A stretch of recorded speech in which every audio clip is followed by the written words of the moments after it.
Hello guys কি খবৰ ভালনে সকলোৰে আকৌ এটা নতুন ভিডিঅ'ৰ সৈতে আপোনালোক সকলোকে মোৰ চেনেললৈ স্বাগতম জনাইছোঁ আশা কৰোঁ সকলোৱে ভালে আছে আৰু এতিয়া হৈছে ৰাতিপুৱা গুণগুণক স্কুল পঠাই মেলি পুৰা কাম ৰুমৰ কাম কৰি আজৰি আৰু গুণগুণক আজি টিফিনত মই দিলোঁ এয়া ব্ৰেড আৰু আলুৰে এটা ধুনীয়া টেষ্টি লগা বস্তু এটা বনাই দিলোঁ আৰু এয়া খাবলৈ কিন্তু বহুত টেষ্টি হৈছিলে যদি ইয়াৰে ৰেচিপিটো লাগে তেতিয়াহ'লে মোক কমেণ্ট কৰি জনাব মই দি দিম গতিকে এতিয়া বনাম মধুৰি আমৰ জেলি গতিকে বলকচোন কেনেকৈ বনাই চাই লওঁ আৰু এইফালে মই লৈছোঁ মধুৰি একেবাৰে পকা মধুৰি যিবোৰ খাই ভাল নালাগে গতিকে পেলাই দিবও নোৱাৰি এনেকৈ জেলি বনাই খাব পাৰি গতিকে মধুৰি ধুনীয়াকৈ সৰুকৈ কাটি লৈছোঁ কেঁচা মধুৰিৰে বনাব পাৰি কেঁচা মধুৰি লৈ পেলাই এনেকৈ ধুনীয়াকৈ সৰুকৈ কাটিলে বনাব পাৰি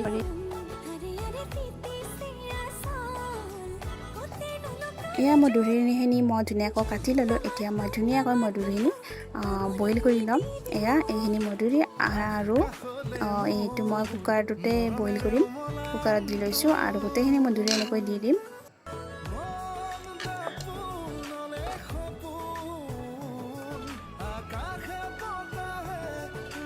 এয়া মধুৰিখিনি দি দিলোঁ এতিয়া মই ইয়াতে দিছোঁ পানী ইমানমান দিছোঁ মধুৰিখিনি পূৰা তল যোৱাকৈ আৰু এইখিনি এতিয়া মই গেছত পাতি দিম ধুনীয়াকৈ উতলিবলৈ আৰু কুকাৰত দিয়াৰ কাৰণে আকৌ ভাবিব পাৰে যে চিটি মাৰিম নেকি চিটি নামাৰোঁ এনেই উতলাম চচপেনতো ল'ব পাৰে যিহেতু সুবিধা এনেকৈ ল'ব পাৰে মই আৰু এই কুকাৰতে বহুত ভাল পাওঁ টিকলু কুকাৰ আৰু এইখিনি এতিয়া মই গেছত পাতি দিছোঁ এতিয়া ধুনীয়াকৈ উতলিবলৈ দিম এয়া ধুনীয়াকৈ উতলি আছে এতিয়া মই এইখিনি 20-25 মিনিট সময় উতলিবলৈ দিম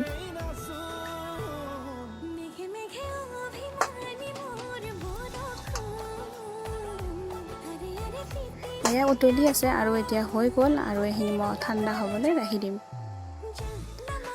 আৰু ঠাণ্ডা হৈ গ'ল আৰু মই এখন এনেকুৱা এটা বাচন লৈ লৈছোঁ আৰু ইয়াৰে ওপৰত মই এখন ধুনীয়া পাতল কটন কাপোৰ লৈছোঁ আৰু এইখনেৰে মই এতিয়া মধুৰি ৰসখিনি দি চেপি ল'ম এনেকুৱা কাপোৰখনৰ ওপৰত দি অকল ৰসখিনিহে আমি চেপি ল'ম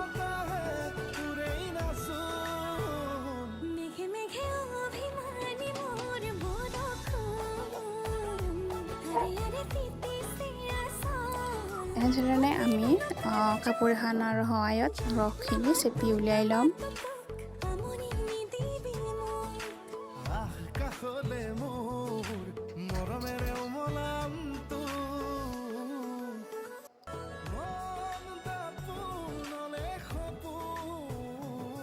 এনেকুৱাকৈ আৰু এয়া ৰসখিনি মই ধুনীয়াকৈ চেপি উলিয়াই ল'লোঁ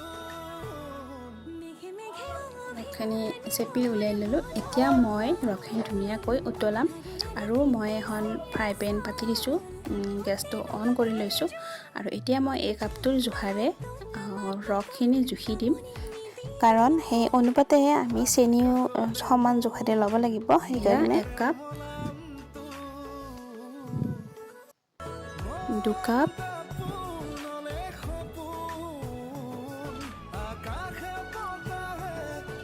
আৰু এয়া 3 কাপ পুৰাপুৰি 3 কাপ ৰস হৈছে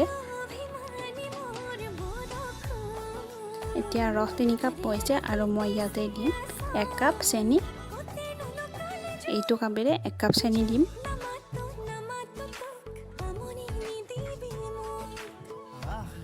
এক কাপ চেনি দিলোঁ এতিয়া চেনিখিনি ধুনীয়াকৈ মিক্স কৰিম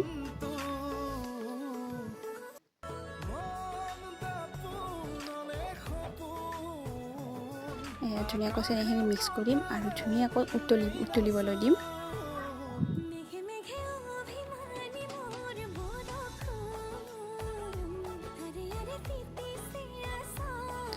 মই ভিডিঅ'টো স্কিপ কৰা নাই স্কিপ নকৰাকৈ দেখুৱাইছোঁ কিমান সময় উতলাব লাগিব আৰু কেনেধৰণৰ হ'ব লাগিব সেইকাৰণে স্কিপ কৰা নাই আৰু আপোনালোকৰ স্কিপ নকৰাকৈ চাই যাব তেতিয়াহে গম পাব কেনেকুৱা হ'ব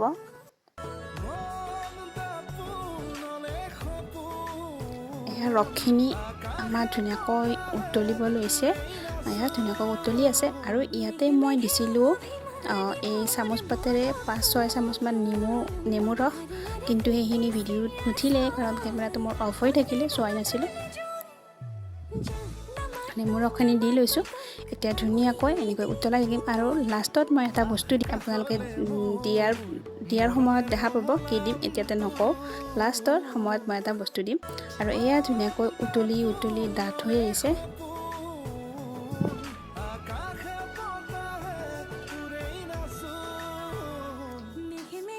ধুনীয়াকৈ উতলিছে। এতিয়া মই সেই বস্তুটো দিম। এইখিনি হৈছে অৰেঞ্জ কালাৰ। দেখাত ভাল লাগিবৰ কাৰণে এই কালাৰখিনি মই দিছোঁ। এইটো অপশ্যনেল হয়, নিদিলেও কোনো কথা নাই। দেখাত ধুনীয়া হোৱাৰ কাৰণে দিছোঁ কালাৰখিনি। কালাৰখিনি ধুনীয়াকৈ মিক্স কৰি আৰু অকণমান সময় উতলাই ল'ম। আৰু এয়া আমাৰ মধুৰিআমৰ জেলি ৰেডি। এয়া দেখিছে কিমানমান ডাঠ কৰিছোঁ। আৰু এইখিনি ৰেডি হ'ল নে নাই কেনেকৈ গম পাব, মই এইটো দেখুৱাই আছোঁ। এইখিনি পাৰফেক্ট হ'ল নে নাই, এনেকৈ প্লেট এখনত ল'লে এনেকৈ চামুচ পাতেৰে যেতিয়া দি দিব, এয়া দেখিছেনে কেনেকৈ লাহে লাহে পৰিছে। আৰু যেতিয়া আমি এই প্লেটখন এনেকৈ অলপমান হেলনীয়া কৰি দিম, তেতিয়া এনেকৈ লাহে লাহে যাব। তাৰমানে আমাৰ জেল ৰেডি হৈ গৈছে। এয়া দেখিছেনে আমাৰ জেল একদম পাৰফেক্ট হৈ গৈছে। গতিকে আপোনালোকেও বনাই খাই চাব, বহুত ভাল হয় আৰু হেল্ডিও হয়। মধুৰিআমৰ জেলি খাবলৈ এনেকৈ বনাই ৰাখি থৈ খাব পাৰি, ঘৰতে বনাব পাৰি। গতিকে মই আজি বনালোঁ, বহুত ধুনীয়া হৈছিলে। আপোনালোকে বনাই চাব।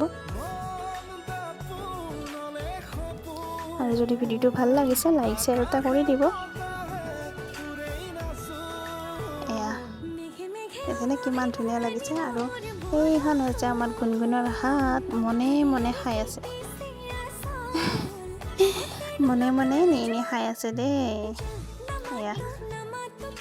গতিকে আমাৰ মধুৰিআমৰ জেলি ৰেডি হৈ গ'ল। এতিয়া গোটেইখিনি জেল মই এটা ধুনীয়া বৈয়ামত ৰাখি থৈ দিম। আৰু জেল বনোৱা হৈ গ'ল, ভাত পানীহে অলপমান শুই গ'লোঁ। আৰু এয়া শুই উঠি হৈছে গধূলি ভাবিছোঁ কিবা বনাই খাওঁ। আৰু মই বনাম আজি পকৰি মানে একদম পাৰফেক্ট পকৰি নহয় আৰু আমি ঘৰতে খাম, নিজে খাবৰ কাৰণে অকণমান তেল দিছোঁ, বেছিকৈ নাই দিয়া। আৰু কোনো ধৰণৰ চৌদা বা বেকিং পাউডাৰ ব্যৱহাৰ কৰা নাই, সেইকাৰণে ফুলি উঠা নাই। এনেই সাধাৰণভাৱে বনাইছোঁ তেনেকৈয়ে। আৰু এয়া বনাই লওঁ, কিন্তু সোৱাদটো কিন্তু একেবাৰে পকৰীৰ নিচিনাই হৈছিলে। কাৰণ বেচন আৰু মান ধনিয়া পাত, কেঁচা গোটেইখিনি দিয়াই আছে, কিন্তু ফুলি উঠা নাই, কোনো ধৰণৰ চৌদা ব্যৱহাৰ কৰা নাই সেইকাৰণে। আৰু এতিয়া আমি পকৰীখিনি খাই লওঁ, গুণগুণ আৰু মই। আৰু এয়া লগতে অলপমান টমেটো চচ দি লৈছোঁ আৰু ধুনীয়াকৈ গুণগুণ আৰু মই খাই লওঁ। গতিকে যদি ভিডিঅ'টো ভাল লাগিছে লাইক শ্বেয়াৰ কৰি দিব, আৰু মোৰ চেনেলটো ছাবস্ক্ৰাইব কৰি দিব, কাষতে থকা বেল আইকনটো প্ৰেছ কৰি অল কৰি দিব, আহিব লগা ভিডিঅ' ন'টিফিকেশ্যনসমূহ পাই থাকে।